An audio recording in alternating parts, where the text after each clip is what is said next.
Can I seek a clarification from Ms. Lim?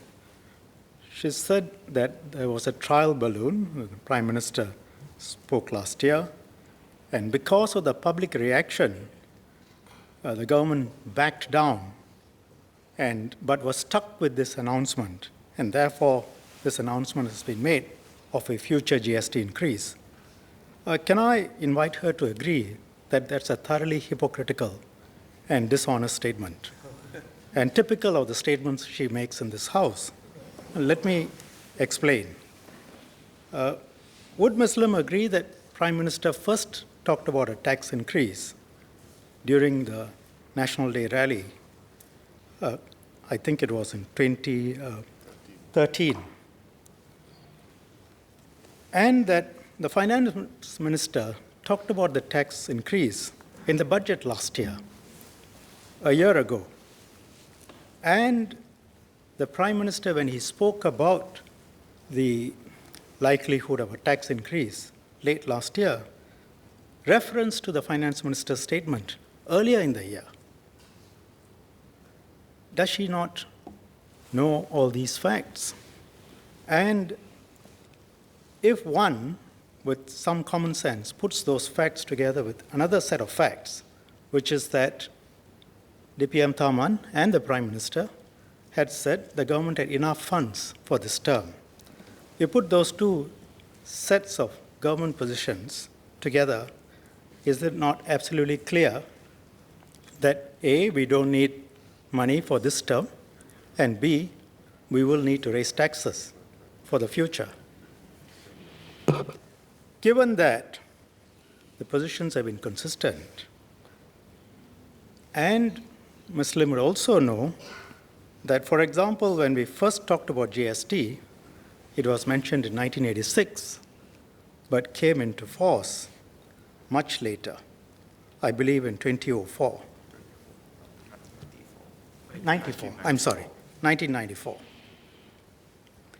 So, given those sets of facts, would Ms. Lim be prepared to withdraw the very serious allegation she makes that this government announces something late last year, trial balloon, public react, we quickly back down, but we are stuck, basically making an accusation that the government is behaving willy-nilly, dishonestly, and if she will not withdraw those baseless suggestions, will she set out what the facts are for making the suggestion, whether she still stands by the suggestion and repeats it? Thank you, sir. Ms. Sylvia Lim. Thank you, Mr. Speaker. I'd like to thank the Law Minister for his questions, and I can understand why he wants to accuse me of various things, because he probably was not happy about past debates where I had disagreed with some of his legislative changes, and you know, in typical fashion, he always accuses me of dishonesty when, as far as I'm concerned, I acted honestly. Well, sir, the basis for my statement was that it is my belief that the announcements by the government earlier on that they had enough revenues for this term of government have now tied their hands as to when the GST increase can kick in. And of course, one can look at the principles that our government uses for budgeting, which are usually very conservative. And we've heard the Finance Minister also talk about the fact that we must be prepared for all contingencies. So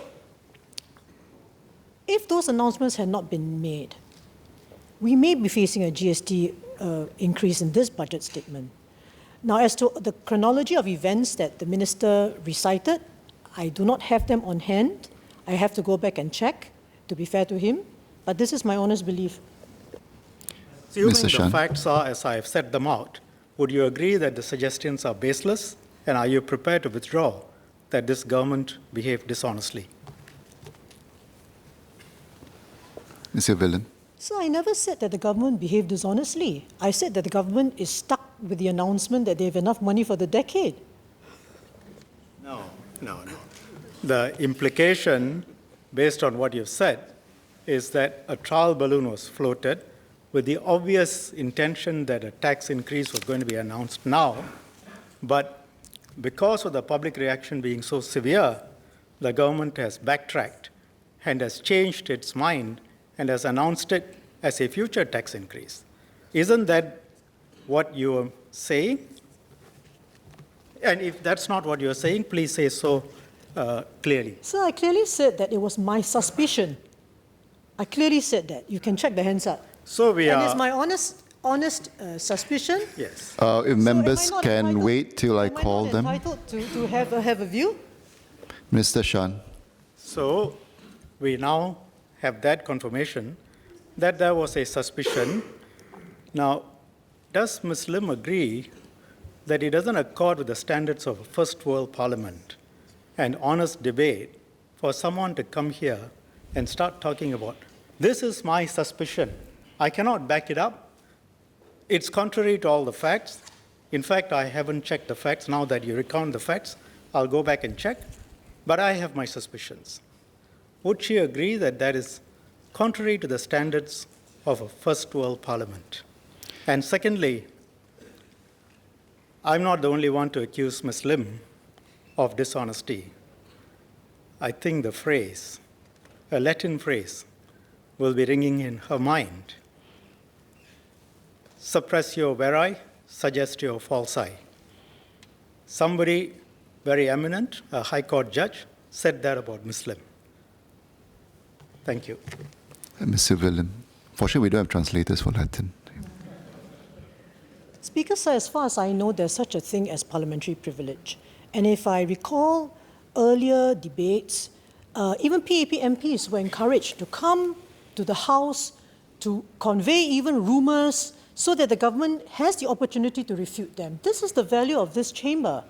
And I do not agree with the minister that I'm somehow not up to the standard. And of course, you know, this is what we as MPs have to do to get better clarity on matters of public interest. Of course, the government can rebut our speeches robustly. That's fine. But I don't think I'm disentitled to come to Parliament to advance honestly held beliefs or suspicions. Within limits. Minister for Finance.